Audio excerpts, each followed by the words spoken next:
right, one of the things I really do like about 80s horror movies, especially slashers, is the titles are pretty straightforward. Yeah. I mean, well, Friday the 13th is a little bit... It's unlucky. It's unlucky. It's So kind are of the like characters. umbrella. But when you say Terror Train, and it's a slasher movie, you know it's going to be terror, and you know it's going to be... There's no trickery. It's pretty much straightforward. I read a story about this title that I feel like I should share at this moment. Go ahead. So producer Daniel Grodnick had a dream one night. This movie came out of a dream. He woke up, he rolled looks over, like it came out of he a dream. told his wife, he said, "What about Halloween on a train?" And she said, "That sounds like a terrible idea."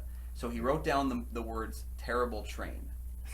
And the next morning he said, "That's not a good title." And he kept working on it. And that's where we got Terror Train, was from Terrible Train. And it is Halloween on a Train. I understand that. But it's pretty much straightforward. Yeah, so today we're watching Terror on a Train with Terror Train.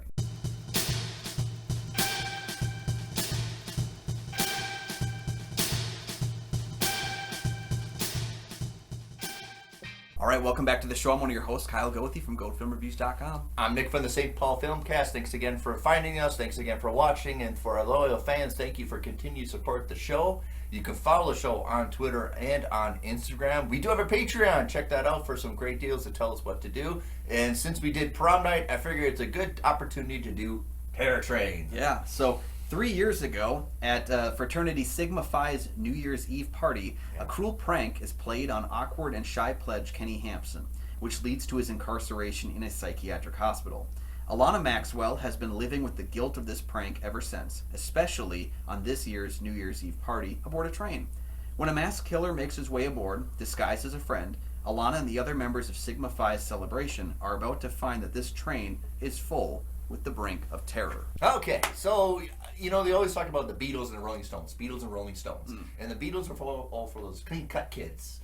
The clean-cut, you know, nice kids. Yeah. And the Rolling Stones were like those dirty, rusty, you know, slimy, ruddy kids. That's almost like Prom Night is for the clean-cut kids, and Terror Train's for the dirty, mucky, and it does kind of, in the movie, look dirty, kind of mucky, trashy, kind of. That's fair.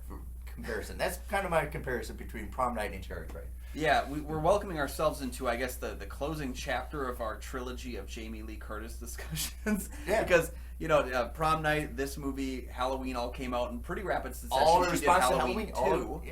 Yeah. So there was a lot of Jamie Lee Curtis in horror at this time, and I can kind of see why she wanted to step away from it after just like 4 years of like non-stop horror work. Right. You know, of course she did the Fog in 1980 as well. A very different movie, but she was doing horror. She was making it her own. That's like 5 horror movies in 3 years. No wonder she jumped on to do Fish Called Wanda. Yeah, she needed a break. And you know what? After seeing her face off against masked killers, I felt like we as an audience might need a break after it too.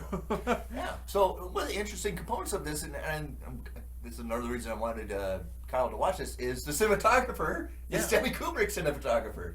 John Alcott. Is that a surprise for thing about this movie? So it's directed by Roger Spottiswoode, who worked as an editor for John Ford, and so that's how he met.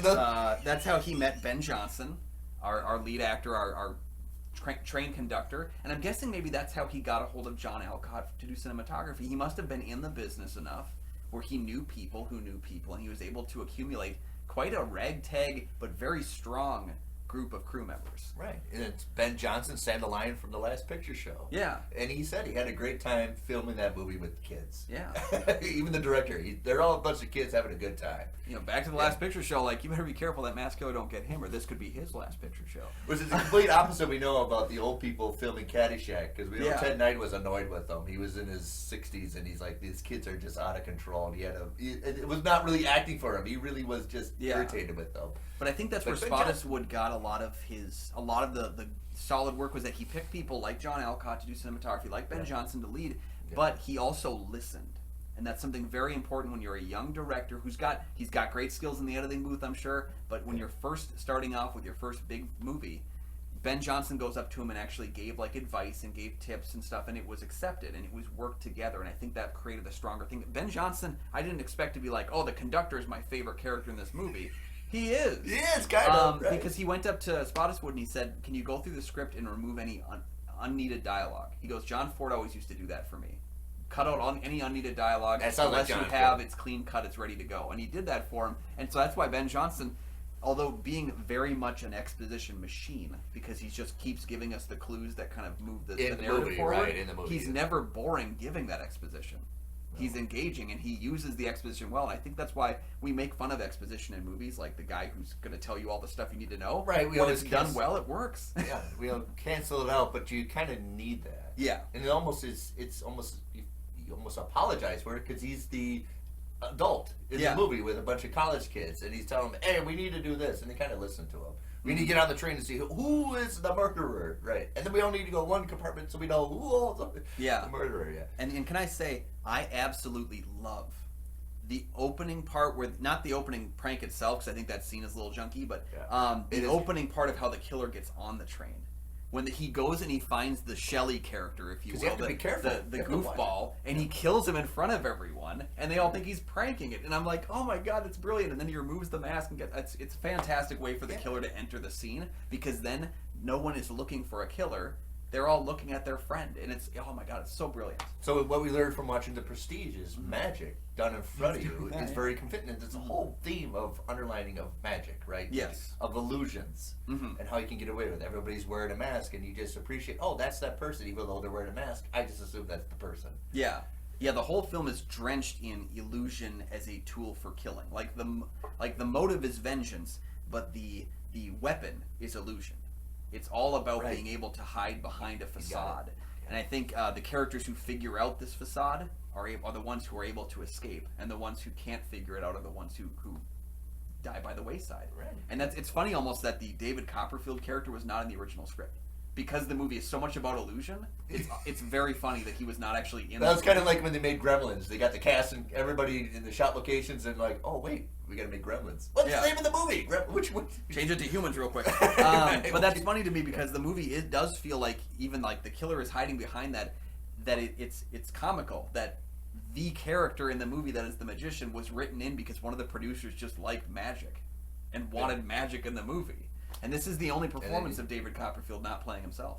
So, although he is, he's kind of is. He almost looks like, God, are you the murderer? Because you are just playing this ass. Well, I like that even though we kind of feel like we know who the killer is, we don't know who the killer is. Does that make sense? Like we get that opening scene, but then we don't know who it is. Like, have they aged up over the years? Because it always seems to us like the killer might be in plain sight, even if we're given all the tools to believe it. So.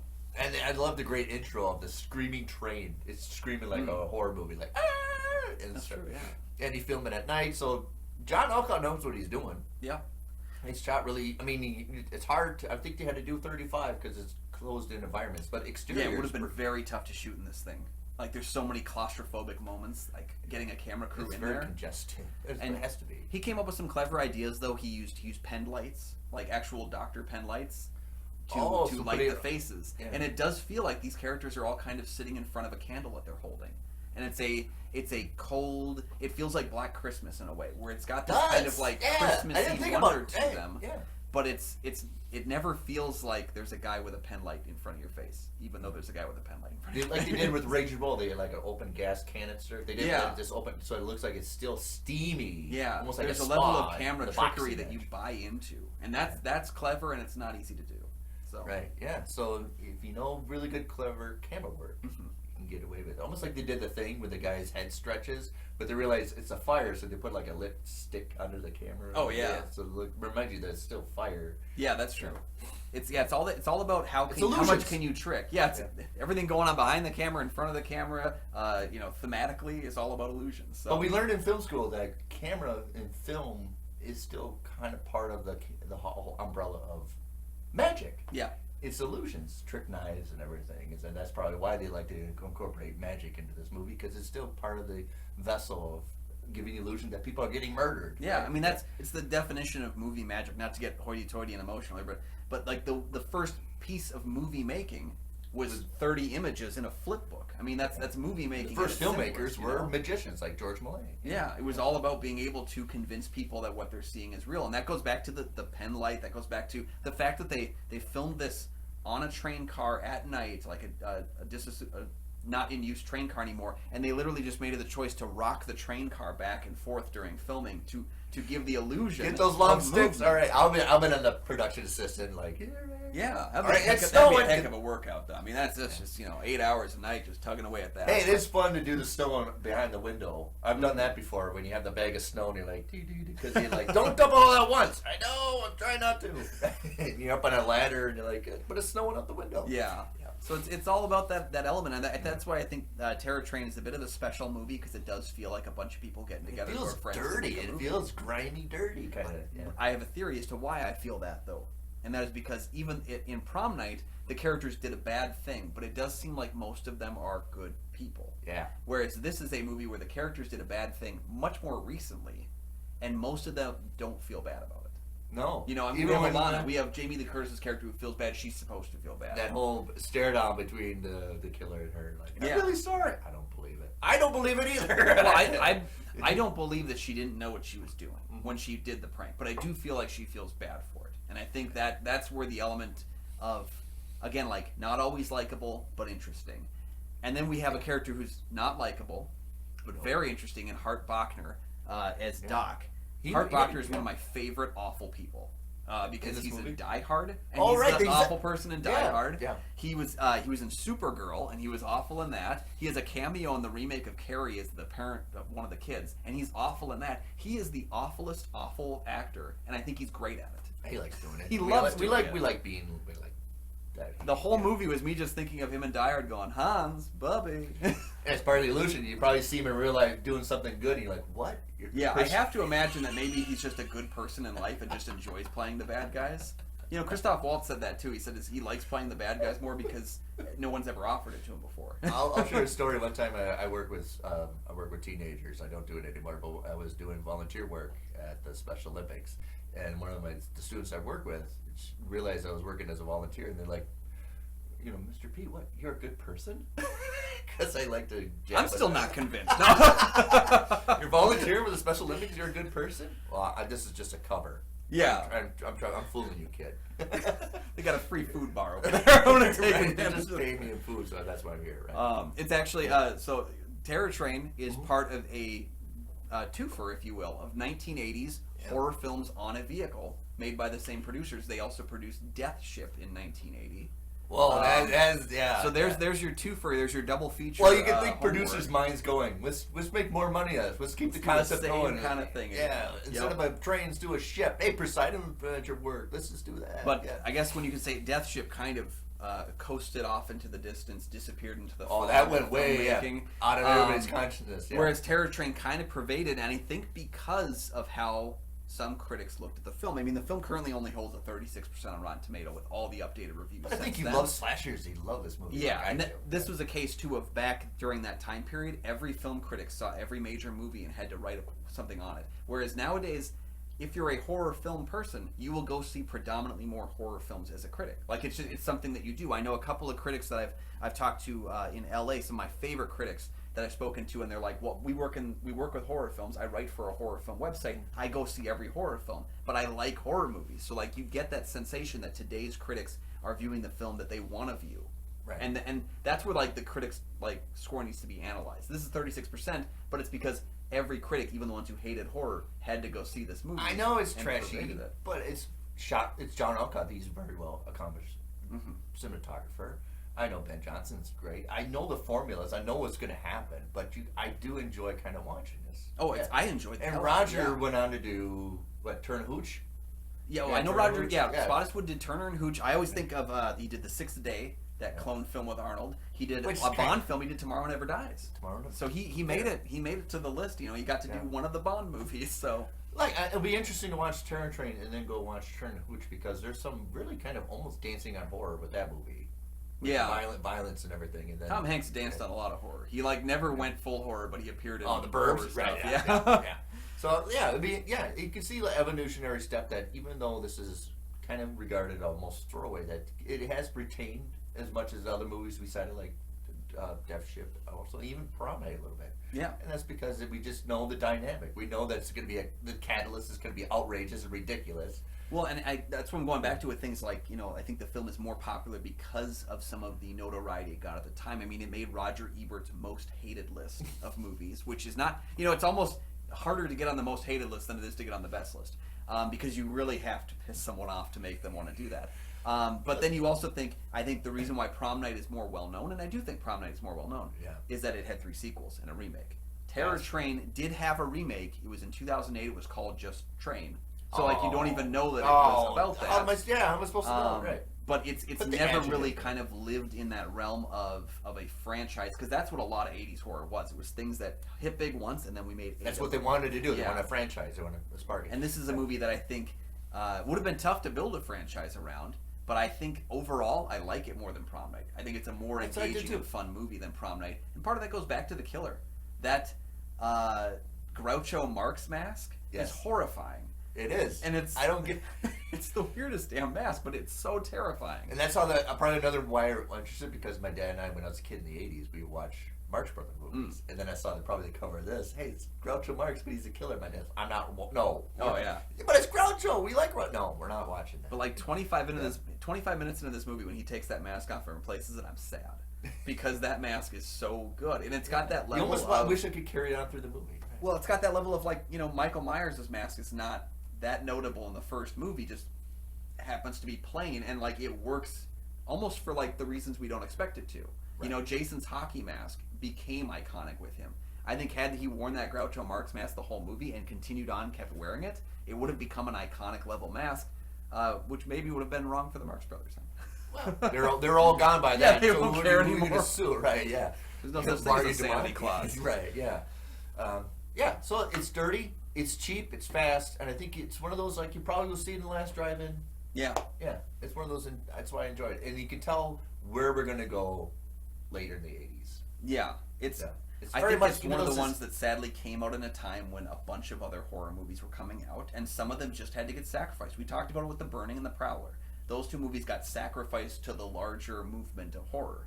Yeah. Because it was in flux. You have 78, you have Halloween. Then you have 80 with Friday the 13th, which was very much, we all know it's a ripoff. It was a ripoff of Halloween. Yeah. But then in that time between 80 with Friday the 13th and 84 with Nightmare on Elm Street, you had all these people trying to get off that Halloween Friday the 13th success.